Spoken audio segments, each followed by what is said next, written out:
Uz čistoću i temperaturu zraka za održavanje idealne klime u prostoru važan je postotak vlage u zraku. U prostoru u kojem se boravi vlage bi trebalo biti između 40 i 60%, a zlatna sredina uz temperaturu od 21 do 23 Celzijeva stupnja čini idealnu mikroklimu doma. U želji da gubitke topline učinimo što manjima, a time i izdatke za grijanje i klimatiziranje životnog prostora, najviše pažnje posvetit ćemo kvaliteti fasade i stolarije. No kao posljedicu njihove zamjene zbog smanjene ventilacije u interijeru bismo mogli dobiti neugodne pa čak i opasne sustanare, gljivice i pljesni koje osim ružnih mrlja na zidovima mogu uzrokovati ozbiljne zdravstvene probleme. Najčešće uslijed grijanja prostora u zimskim mjesecima zrak u interijeru postane prekomjerno suh. Na takav način kad bi pričali, ljudi imaju problema sa alergijama, sa astmom, sa suhom kožom, sa peku vas oči, dišni putevi. Sve to skupa ćemo mi svi se sjetiti u ljetno doba kada je relativno visoka vlažnost vani i temperatura, sjednemo u auto, upalimo klimu, vjerojatno za sat vremena će čovjek reći nešto me grebe u grlu, znaš, klimu sam imao. Naravno, klima je napravila iste umjetne uvjete kao što ih mi stvaramo zimi. Znači, ona je prosušila zrak i mi smo udisali taj suhi zrak. Opasnost od prekomjerne vlažnosti zraka u interijeru kod nas je relativno mala, no gljivice nisu rijedak problem. Pojavljuju se često uz rubove prozora, u kupaonici i kutovima sobe na spoju zida i stropa. Uzrok može biti neuređen i termički nedovoljno izoliran tavan, zbog kojeg dolazi do značajne razlike u temperaturi između životnog i tavanskog prostora. Problem može stvoriti i loša vanjska fasada, odnosno materijali koji nisu vodoodbojni imaju mogućnost da zadržavaju tu vlagu na sebi i da omogućavaju stvaranje tih gljivica.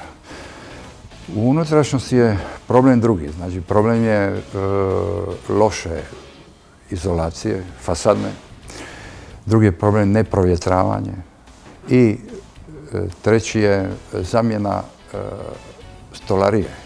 Čak i zamjena drvene stolarije koja diše novom nepropusnom PVC stolarijom može osim uštede na troškovima grijanja dovesti do promjene mikroklime u interijeru i problema s gljivicama.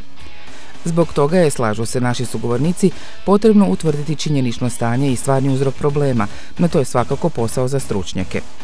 Ono što sami možemo napraviti je postaviti uređaj za mjerenje temperature i vlažnosti zraka u prostoriji, koji će pokazati je li u prostoru potreban aparat za ovlaživanje ili odvlaživanje zraka. Često ljudi kod nas dođu, čuju naš savjet što smo im rekli, odu kući sa takvim mjeračima i recimo mi im kažemo u roku tjedan, dva pratite šta se dešava, nazovite nas i tek tada mi možemo razgovarati u stvari o onom izvršitelju ko će biti, a to je taj aparat.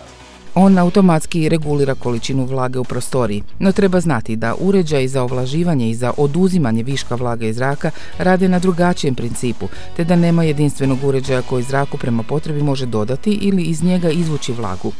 Zbog toga je važno utvrditi što je ozbiljniji problem u konkretnom prostoru. Dva su glavna uzroka vlažnih zidova. Treba razlikovati vlagu koja je nastala zbog curenja i onu koja nastaje zbog kondenziranja. Vlaga zbog curenja posljedica je loše hidroizolacije, a odaju uglavnom žute i smeđe mrlje. Vlaga od kondenziranja posljedica je nedovoljne toplinske izolacije i loše ventilacije prostora. Ukoliko zbog slabe izolacije i razlike temperatura, najčešće na sjevernom zidu, dolazi do orošavanja unutarnjih zidova, moguće ih je obojiti silikatnom bojom ili tekućim staklom, koje će stvoriti toplinski most i spriječiti orošavanje zidova i stvaranje gljivica. Ako su već nastale, potrebno ih je sanirati. Uzroci vlaženja su različiti, pa tako i rješenje zahtjeva različite pristupe. Sanacija po principu uradi sam, sredstvima iz trgovine, pranje pljesni i dezinfikacija varikinom kratkoročno će pomoći. Na nama je da mjerimo zrak i sušujemo provjetravanjem, dok se za trajno rješenje treba obratiti stručnjacima. Tu postoji deterdžent za uništavanje gljivica, postoji impregnacija koja konvertira te gljivice i učvrsti i završni proizvod koji spriječava stvaranje tih gljivica. Svi koji su primijenili to više se nikad nije pojavilo.